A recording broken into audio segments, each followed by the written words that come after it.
Welcome to Not Milk Never Milk. Subscribe if you're lactose intolerant. You start by choosing a language you know. Python or Node makes this trivial.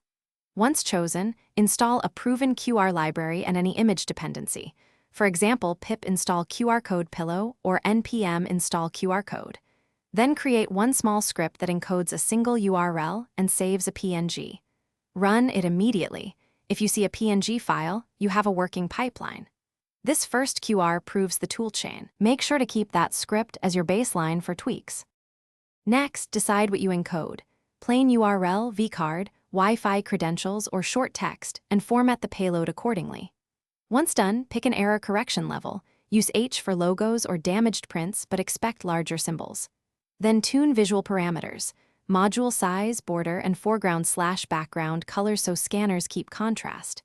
If you need sharp resizing, export vector formats like SVG or PDF. Otherwise, PNG is fine. Test how different scanners react to color and error settings to find a reliable balance. To finish, thoroughly test your QR across phones, apps, and lighting conditions. Some readers tolerate less contrast than others. Once validated, deploy by embedding the image in web pages or generating it server-side for dynamic content. For print, ensure physical size meets scanning distance and print at high DPI. If something goes wrong, first increase contrast or error correction and rescan.